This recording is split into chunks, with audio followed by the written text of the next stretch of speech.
Metrópole Entrevista. A gente conversa agora com a presidente da Fundação Mário Leal Ferreira, Tânia Scofield. A gente vai falar sobre projetos da Prefeitura tocados pela Fundação e que se conectam com a comemoração dos 473 anos da cidade de Salvador, que comemoramos especificamente amanhã, mas durante toda a semana, pelo menos. Tânia, boa tarde. Boa tarde, Jamie. Boa tarde, Daniele. Boa tarde a todos que estão nos ouvindo. É um prazer estar aqui agora com vocês. É um prazer para a gente também. Tânia, fale para a gente, por favor, assim, desse projeto de requalificação do entorno do Farol de Itapuã, que é assim, um dos pontos desta programação toda que tem a ver com o que eu disse antes, o aniversário da nossa cidade. Veja, James, a gente já está considerando a quarta etapa ali daqueles trechos do Farol de Itapuã. Naquelas antigas ruas que eram denominadas de K, L, M, agora é Rua da Poesia, Rua da Música, Rua da Prosa. Bem, nós começamos o primeiro projeto, foi ali do lado esquerdo, você em frente ao farol, o lado esquerdo do farol.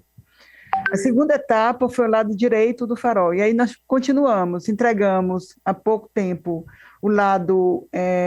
a terceira etapa, né? O prefeito entregou cerca de, acho que coisa de 20 dias atrás, entregou a quarta etapa, e agora ele deu a ordem de serviço, ou a terceira etapa, e agora ele deu a ordem de serviço para a quarta etapa, que vai até a Rua da Prosa.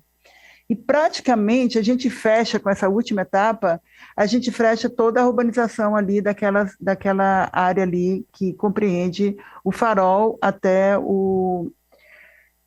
ali o Largo de Itapuã. A gente tem alguma dificuldade para fazer o que a gente poderia chamar de quinta etapa, porque a gente tem muito pouca área que pode ser urbanizada, entendendo que ali é área de marinha e tem uma série de restrições do que a gente pode ou não pode fazer em área de marinha. Então, a gente tem muito pouca área para ser urbanizada e a gente está buscando aqui uma solução para esse último trecho, que é um pequeno trecho. Olá, mas é um projeto, eu digo assim, foi um projeto muito participativo, né? Conversamos foram 3 oficinas com moradores, com os barraqueiros ali da área, pescadores, baianas de acarajé, enfim, todos participaram, cada um com suas demandas distintas, ambientalistas, inclusive, né?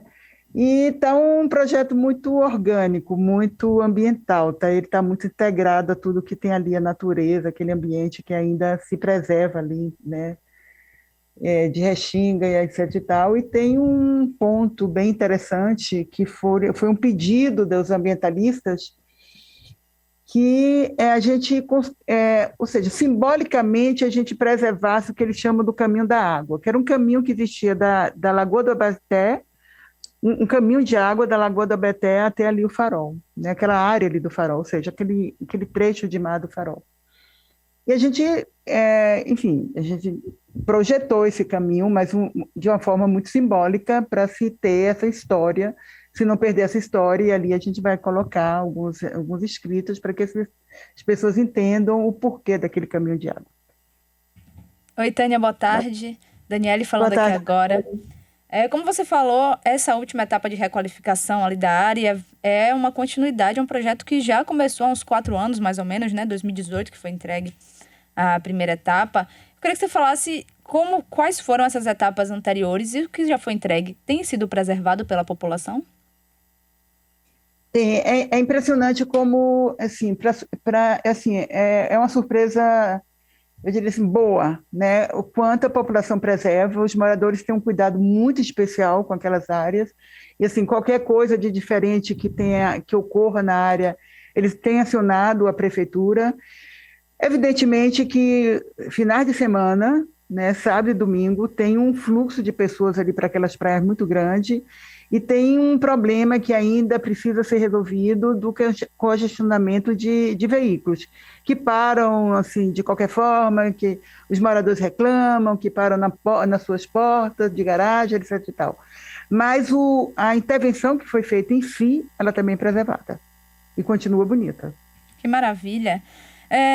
Ainda como parte dessa comemoração ao aniversário da cidade, Tânia, o plano de bairros de Itapajipe foi apresentado hoje, né? Teve a sua presença junto com o prefeito Bruno Reis. Eu queria que você falasse um pouco sobre esse documento, o que é que ele traz e como é que ele pode ajudar assim, na melhoria para a comunidade, para o território.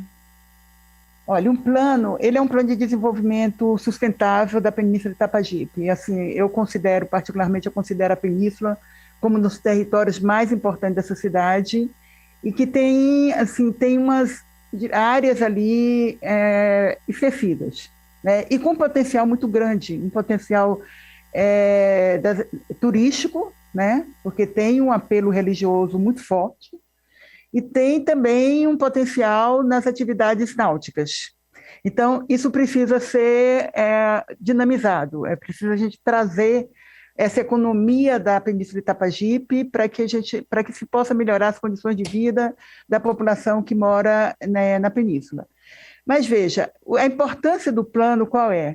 É que o plano traz, né, os projetos, os programas, as políticas públicas e as diretrizes de curto, médio e longo prazos para serem implementados ali.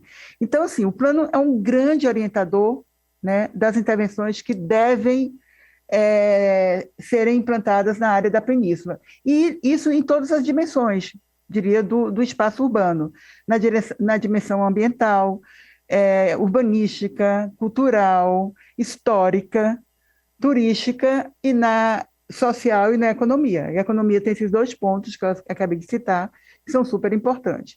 E foi, assim, com isso, não se vai fazer, ou seja, eu não chego ali e digo, vou fazer isso, outro, eu faço isso aqui. Não, tem um plano com um conjunto de ações, né, a serem implementadas nas áreas específicas, em 8 eixos praticamente. E foi um plano que nós construímos começamos em plena pandemia, em 2020, ainda quando a gente ainda estava aprendendo como trabalhar as reuniões virtualmente, né? Hoje, claro, a gente está com uma experiência grande nesse sentido. E hoje, na apresentação, eu lia o número a quantidade, e não só a quantidade, mas a representatividade da população nas nossas discussões. Então, foram mais de 40 associações, entidades, enfim, representações da sociedade civil organizada, e a gente coloca isso no plano, que eu acho interessante, é a primeira vez que nos créditos de um plano a gente coloca todos aquelas entidades, ou enfim, representações da sociedade civil que participaram e construíram conjuntamente conosco esse plano. Agora, por falar em participação da comunidade em um plano, teve esse mês a oficina para trazer a participação popular na criação do Plano Pilar.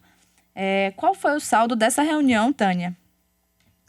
Olha, o Pilar a gente ainda está em construção. Assim, a gente concluiu o plano da Península de Itapajipe, que são áreas distintas, né?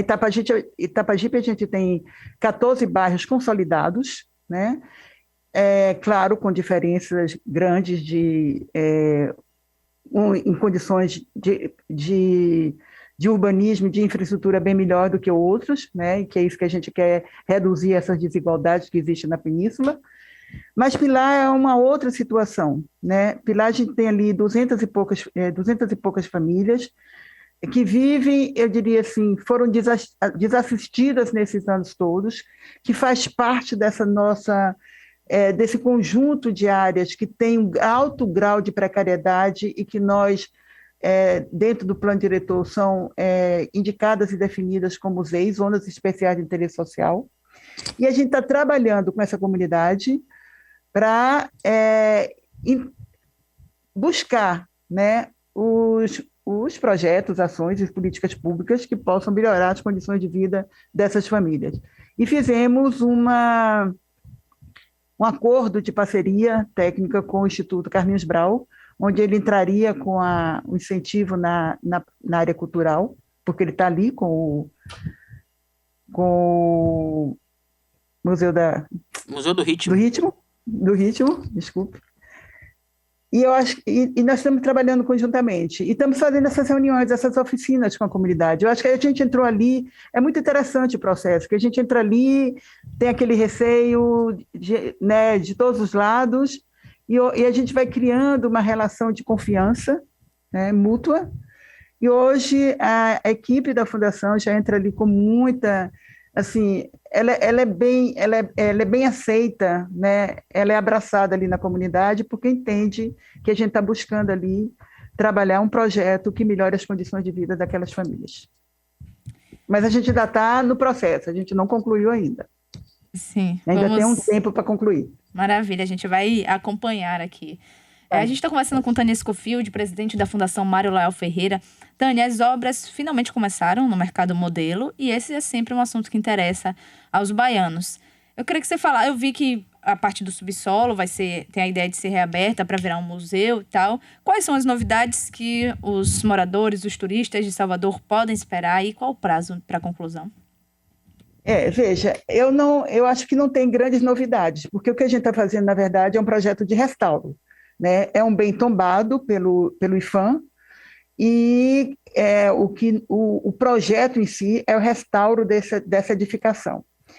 Internamente, claro, houveram algumas pequenas mudanças na distribuição dos boxes, isso muito conversado com os permissionários. Eu tive algumas reuniões aqui, não vinham todos, mas vinham os que representavam os permissionários, inclusive a presidente, que é a Ana Lu, e tivemos que fazer alguns pequenos arranjos por conta de algumas exigências do IPHAN. Por exemplo, aqueles boxes que estavam embaixo de escada, o IPHAN não aceita mais, tivemos que recuar das arcadas para deixar as arcadas livres, recuar das janelas para deixar também as janelas livres, e são inúmeras janelas, que tem a questão também da segurança, né? Contra incêndio, etc. e tal, qualquer acidente que possa haver. E com isso a gente teve que fazer alguns arranjos e assim, o que a gente tem de melhoria, que a gente faz uma melhoria grande na questão da acessibilidade, na questão do sanitário, eram muito poucos os sanitários que existiam ali para dar conta não só dos permissionários, são mais de 200 pessoas que trabalham no mercado modelo, mas de quem da população, dos turistas que usam o mercado modelo. Agora, qual é a grande mudança? Que é descortinar, né, o subsolo. Belíssimo, que poucas pessoas conhecem, porque o acesso hoje é uma escada mínima, difícil acesso, inclusive, e que a gente está redescobrindo também o acesso principal desse subsolo que estava fechado, que são arcadas lindas até o acesso do subsolo. E o que nós pensamos em fazer? Como é uma área muito úmida, né, alagada, que tem passarelas ali em cima da água, porque o subsolo está abaixo do nível do mar, porque tudo isso aqui no comércio, eu estou aqui em frente ao mercado modelo, né, ao lado do mercado modelo, melhor dizendo, é um aterro. Então, nós criamos as zonas de conforto, que são áreas de vidros climatizadas, e estamos pensando na tipografia que a gente vai trabalhar no subsolo, mas usando, claro, a tecnologia, porque a gente não pode colocar nenhum tipo de material, porque a área é muito úmida, e, inclusive, a permanência na área não é uma permanência prolongada, tem que ser um tempo mais curto. Eu acho que essa é a grande novidade. E eu acho que a novidade, assim, o importante, melhor dizendo, é não perder esse mercado, né? E a gente tem problemas sérios na fiação, né, elétrica, problema sério, não tem um sistema de incêndio adequado, né? Não tem um sistema de lixo e de descarte de material adequado, enfim. Esses problemas a gente está resolvendo todos agora na reforma. Maravilha, obrigada, Tânia, por essa conversa, pelos esclarecimentos. Um abraço. Um abraço, obrigada a vocês.